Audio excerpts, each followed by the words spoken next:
ओम शांति। 9 जुलाई 2025। आज का पुरुषार्थ। बाबा कहते हैं, मीठे बच्चे, बाप आए हैं तुम्हें ज्ञान रत्न देने। बाप तुम्हें जो भी सुनाते व समझाते हैं ये ज्ञान है। ज्ञान रत्न ज्ञान सागर के सिवाय कोई दे नहीं सकता। आत्मा की वैल्यू कम होती है खाद पड़ने से। जैसे सोने में खाद डालकर जेवर बनाते हैं तो उसकी वैल्यू कम हो जाती है। ऐसे आत्मा जो सच्चा सोना है उसमें जब अपवित्रता की खाद पड़ती है तो वैल्यू कम हो जाती है। इस समय तमोप्रधान आत्मा की कोई वैल्यू नहीं, शरीर की भी कोई वैल्यू नहीं। अभी तुम्हारी आत्मा और शरीर दोनों याद से वैल्यूएबल बन रहे हैं। बाप आते ही हैं तुम बच्चों को ज्ञान रत्न देने। वो ज्ञान का सागर है ना। कहेंगे बच्चे देही अभिमानी हो रहो, बाप को याद करो, ये ज्ञान हुआ। तुम पवित्र आए थे, फिर पवित्र होकर ही जाना है।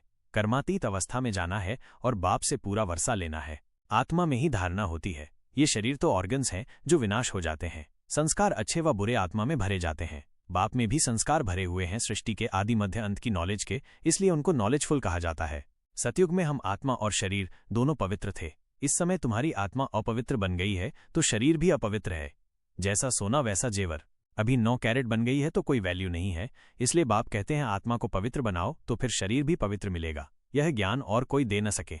बाप ही कहते हैं मामेकम याद करो। श्री कृष्ण कैसे कहेंगे, वो तो देहधारी है ना। बाप कहते हैं अपने को आत्मा समझ, मुझ बाप को याद करो, कोई देहधारी को याद न करो। शिव बाबा है निराकार, उनका अलौकिक जन्म है। तुम बच्चों को भी अलौकिक जन्म देते हैं। अलौकिक बाप, अलौकिक बच्चे। लौकिक, पारलौकिक और अलौकिक कहा जाता है। तुम बच्चों को अलौकिक जन्म मिलता है। आत्मा जो अपवित्र बनी है वो सिवाय याद के पवित्र बन नहीं सकती। याद में नहीं रहेंगे तो खाद रह जाएगी। पवित्र बन नहीं सकेंगे, फिर सजाएं खानी पड़ेंगी। सारी दुनिया की मनुष्य आत्माओं को पवित्र बन वापस जाना है। धंधा आदि करते यही मेहनत करो कि मैं आत्मा इस शरीर से काम करती हूँ, मैं आत्मा ही शिव बाबा को याद करती हूँ। अब तुम बच्चों को 21 जन्म विश्राम पाने के लिए पावन तो जरूर बनना पड़े। तुम बच्चे अपनी जांच करते रहो, कोई हमारे में अवगुण तो नहीं है। याद में रहते हैं, पढ़ाई भी पढ़नी है। ये है बहुत बड़ी पढ़ाई।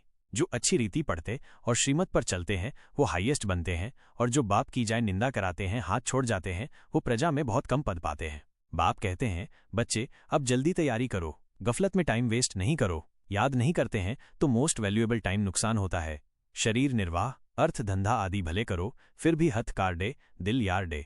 बाप कहते हैं बच्चे मुख में मोहल्ला डाल दो। तुम शांति के सागर हो। आत्मा शांति में अपने स्वधर्म में रहती है। इस पुरानी दुनिया से नष्टो मोहा होना है। वैराग्य तो उनको आता है जो घर बार छोड़ते हैं। तुमको तो घर बार नहीं छोड़ना है। बाप की याद में रहते ये पुराना शरीर छोड़कर जाना है। सबका हिसाब किताब चुकतू होना है। बच्चे अपने संकल्पों के महत्व को जान, अपने संकल्पों की रचना करो। आप कुछ एक श्रेष्ठ ब्राह्मणों के संकल्पों से ही पुरानी दुनिया का अंत और नई दुनिया की आदि होती है। आपके संकल्पों के द्वारा ही मुक्ति जीवन मुक्तिधाम के गेट खुलते हैं। अर्थात सभी आत्माएं पहले घर जाती हैं, फिर नंबरवार अपना पार्ट प्ले करने आती है।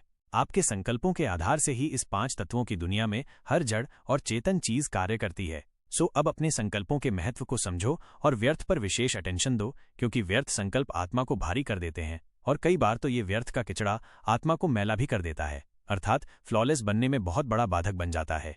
यदि बाप समान बनना है तो केवल पॉजिटिव संकल्पों की रचना करो जो कि बहुत थोड़े और शक्तिशाली होंगे। अर्थात स्वयं पर अटेंशन रखो। बस इसके लिए बार बार स्वयं को अपनी सीट पर अर्थात अपने स्वरूप पर, अपने गुणों और शक्तियों की स्मृति रखनी है और हर हाल में बाप को संग रखना है। पर इसके लिए भारी नहीं होना, बस अटेंशन रखना है। अटेंशन रखते रखते बाप हमें अपने समान बना लेगा और फिर हमारे संकल्पों के द्वारा सतोप्रधान दुनिया की स्थापना हो जाएगी।